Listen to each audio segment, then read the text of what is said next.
नमस्कार, बहुत स्वागत है आपका। आप देख रहे हैं भाग्य चक्र और मैं हूं आपके साथ शैलेंद्र पांडे। आज हम बात करेंगे गुप्त नवरात्रि की। आज से गुप्त नवरात्रि का आरंभ हो रहा है। इसकी महिमा क्या है, इसका पूजा विधान क्या है, इसकी विशिष्टता क्या है, आज इस विषय पर चर्चा करेंगे। देखिए, आज हम बात कर रहे हैं गुप्त नवरात्रि के बारे में। गुप्त नवरात्रि के साथ ये समझना जरूरी है कि जो नवरात्रि है ये इतनी महत्वपूर्ण क्यों मानी जाती है।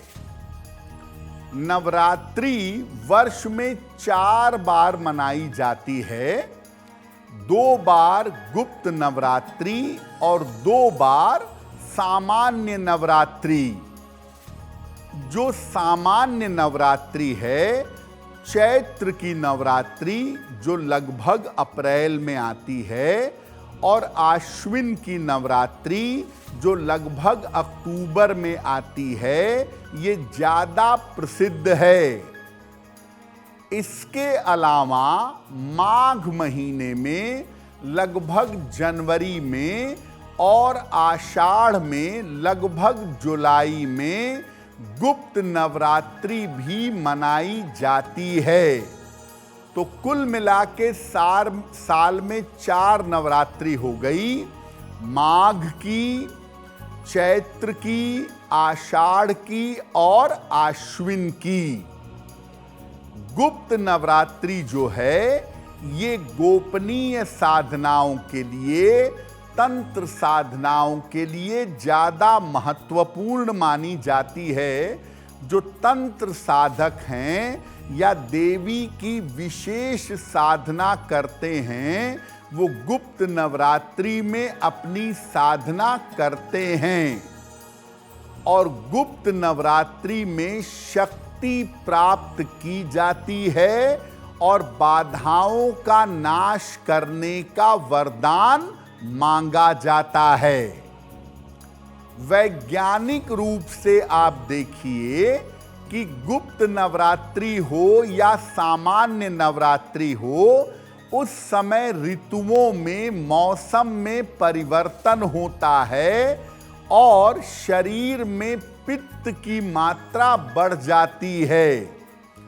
इसीलिए नवरात्रि के समय में उपवास रखा जाता है और खान पान का ध्यान रखा जाता है, ताकि व्यक्ति स्वस्थ बना रहे।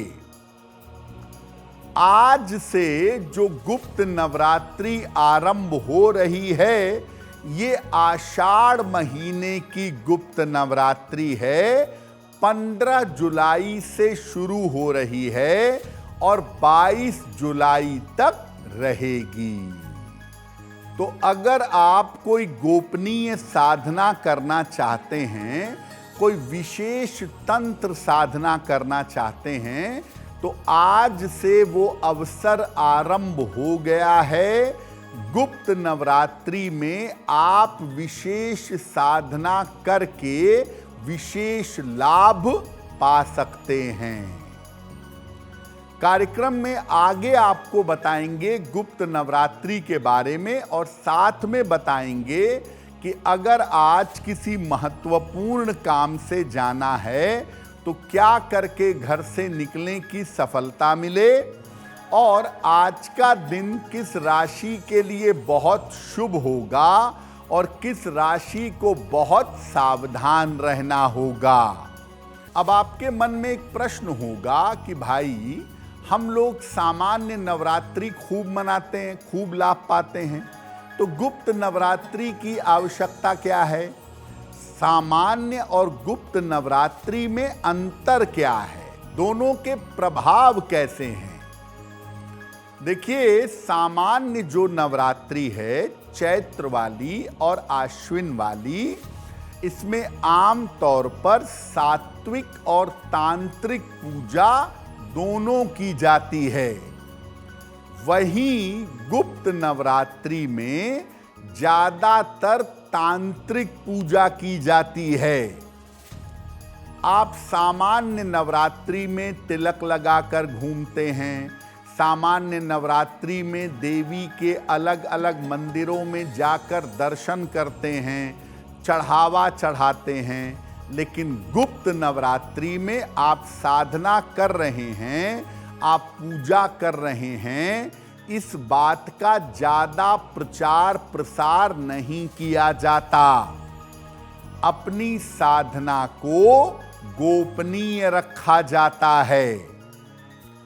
गुप्त नवरात्रि में पूजा और मनोकामना जितनी ज़्यादा गोपनीय होगी, सफलता आपको उतनी ज़्यादा मिलेगी। गुप्त नवरात्रि का मतलब है कि आप एकनिष्ठ होकर साधना करें, एकनिष्ठ होकर ध्यान करें, मंत्र जप करें और विशेष पूजा करें, लेकिन बड़े गुप्त तरीके से, किसी को पता न चले कि आप इस समय में साधना में लीन हैं।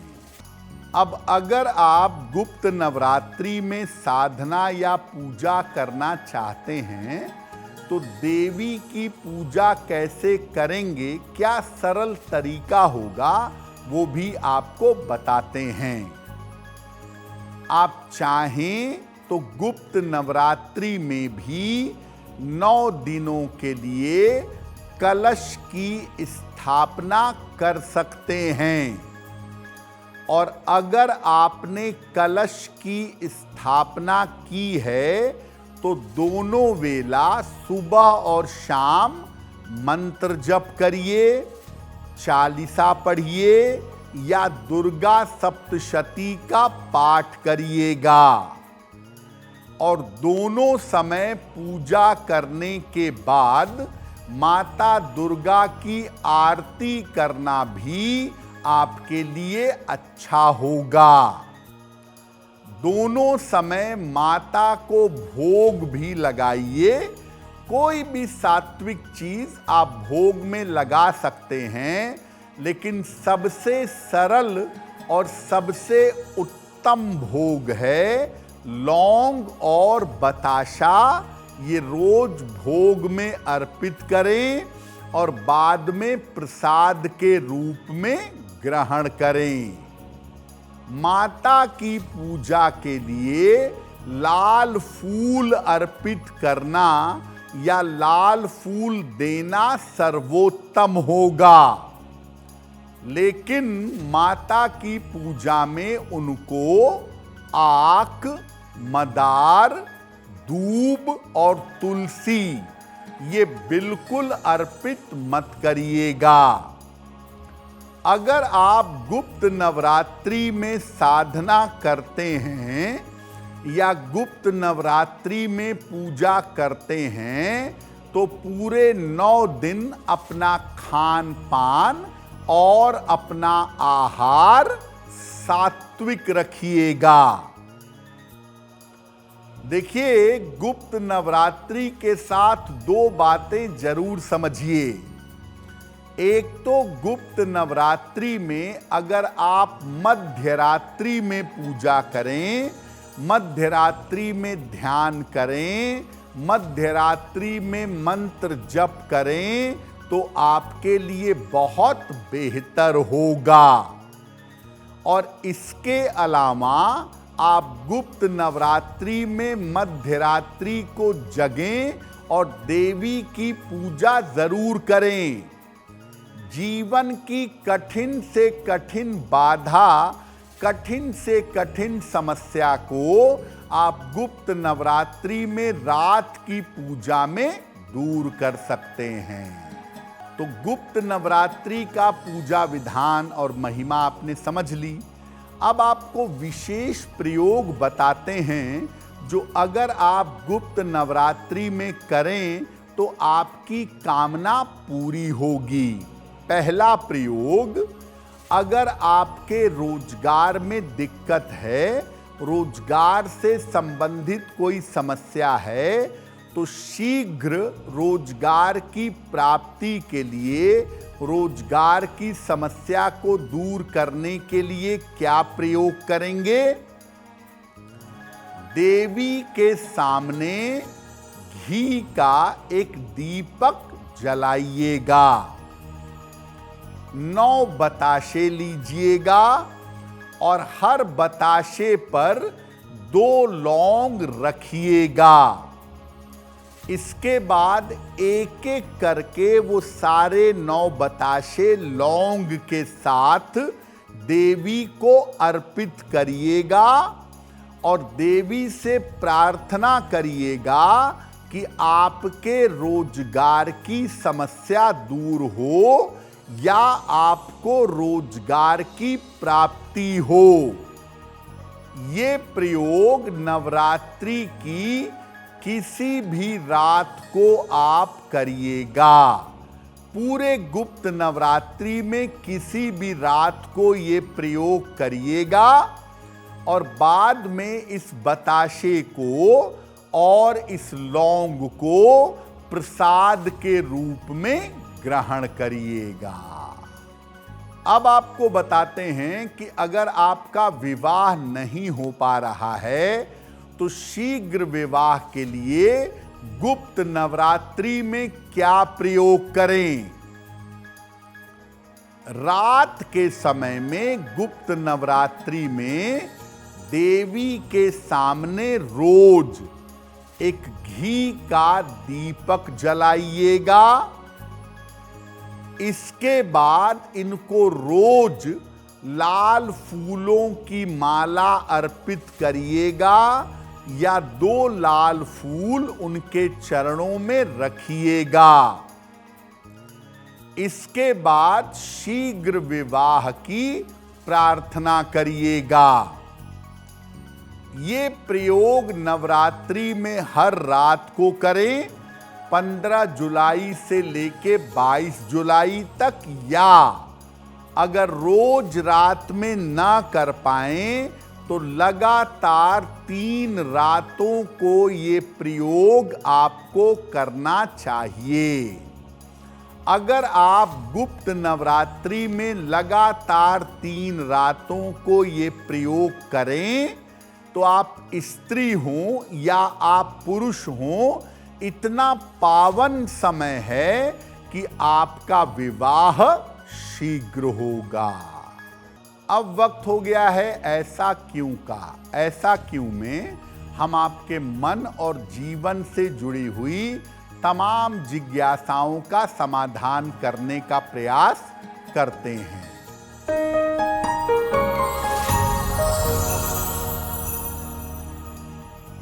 लोगों का ऐसा मानना है कि जो तंत्र साधना है या तंत्र है वो अशुभ होता है, बुरा होता है। क्या ऐसा है? देखिए, तंत्र का जिसने आविष्कार किया है वो भगवान सदाशिव हैं और तंत्र बड़ी कल्याणकारी विद्या है। तंत्र के 2 हिस्से हैं, एक अविद्या तंत्र और एक विद्या तंत्र। आप जिस तंत्र को निगेटिव समझते हैं, दूसरों को परेशान करना, कष्ट पहुंचाना, वो अविद्या तंत्र है। जो विद्या तंत्र है या शुभ तंत्र है, इसका प्रयोग करके आप किसी की समस्या को दूर कर सकते हैं, ईश्वर की उपलब्धि कर सकते हैं और ईश्वर का अनुभव भी कर सकते हैं। तो जो विद्या तंत्र है, जो शुभ तंत्र है, वो साधना के लिए, दैनिक जीवन के लिए, समस्याओं को दूर करने के लिए कल्याणकारी होता है। केवल इतना समझिए कि अगर आप तंत्र साधना करना चाहते हैं तो आपको गुरु के निर्देशन की जरूरत अवश्य पड़ेगी। अगर आप मुझसे जुड़ करके अपनी समस्याओं का समाधान चाहते हैं और चाहते हैं कि आपकी समस्याओं को ज्योतिष के माध्यम से सुलझाया जाए, तो आप हमसे संपर्क कर सकते हैं, जुड़ सकते हैं एस्ट्रो तक पर।